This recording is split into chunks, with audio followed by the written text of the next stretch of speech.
state governors present here, members of the Federal Executive Council, senior government officials here present, distinguished ladies and gentlemen.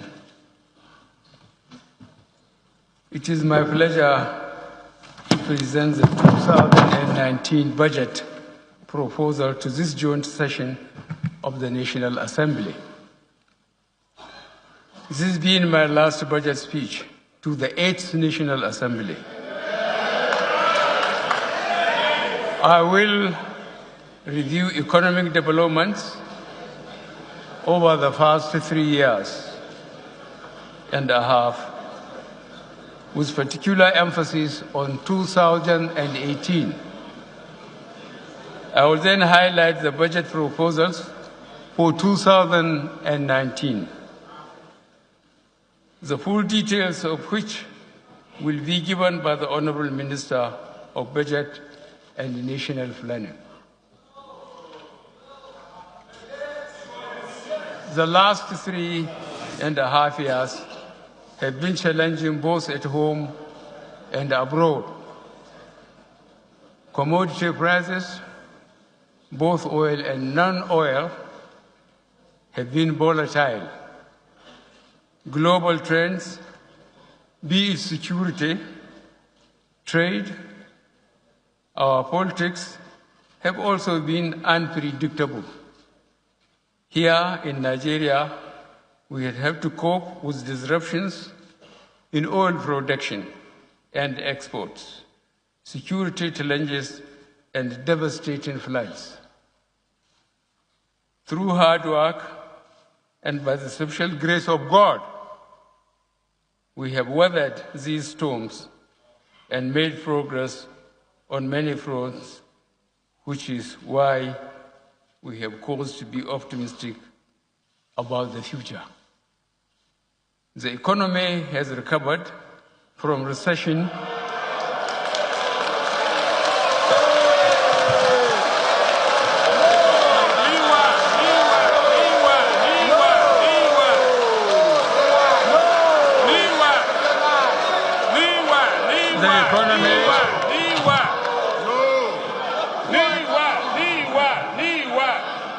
The economy has recovered from recession.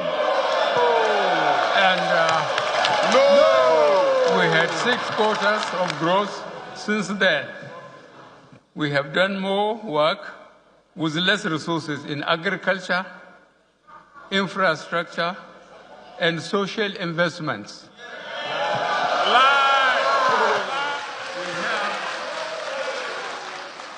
We have built better understanding between the federal government and the state on non-partisan fault lines, in particular intervening several times to support states to meet their obligations, including the payment of salaries and pensions. Sustained development is difficult, if not impossible, in an atmosphere of insecurity and poor governance. We have therefore made strenuous and successful efforts to overcome the insurgency in the Northeast and to resolve intercommunal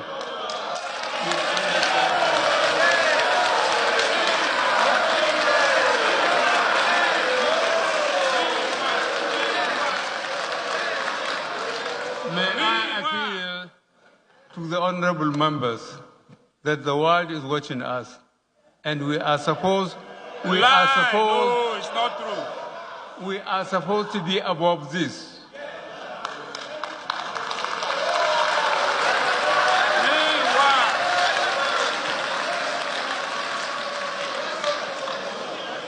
The federal government and the National Economic Council have been working in a unified and patriotic manner to tackle the underlying causes of tension between pastoralists and sedentary farmers.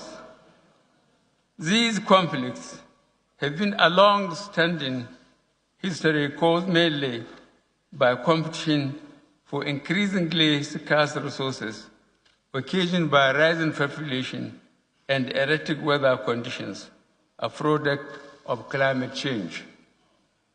I take this opportunity to salute the men and women in the armed forces and security services for their courage, sacrifice, and patriotism in protecting our collective safety and security.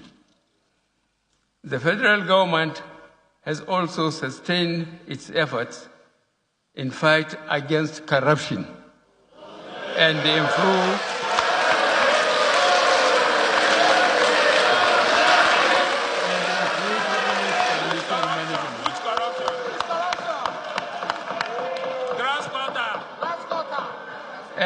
its efforts to improve public financial management through the comprehensive implementation of the Treasury Single Account, the Government Integrated Financial Management Information System, and the Integrated Payroll and Personnel Information System.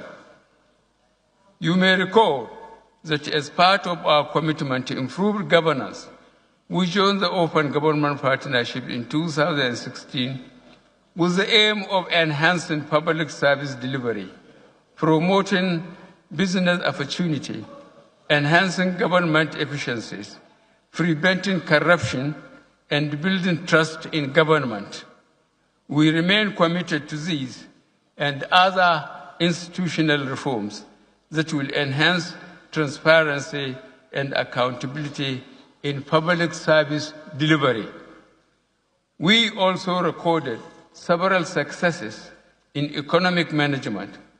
Real gross domestic product growth stood at 1.81% in the third quarter of 2018, compared to 1.7% in the third quarter of 2017.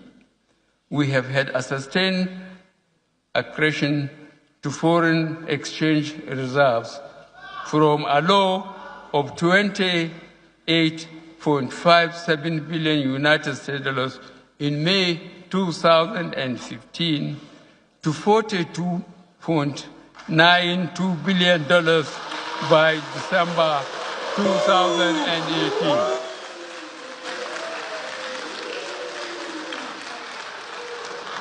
This has contributed to exchange rate stability and will provide a buffer against any anticipated external shocks. Inflation has also declined from a peak of 18.72% in January 2017 to 11.28% in November this year. In the area of trade, Nigeria has moved from a deficit to surplus in our trade balance.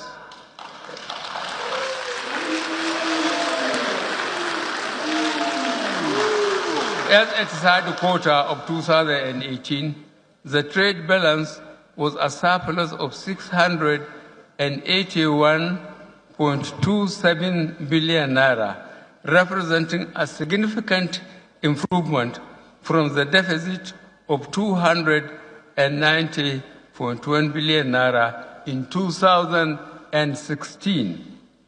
This reflects the rebound in crude oil exports, increased non-oil exports, and a reduction in the importation of food and items that can be produced locally. Foreign capital inflows, including direct and portfolio investments, also responded to improved economic management. Capital importation to Nigeria in the third quarter of 2018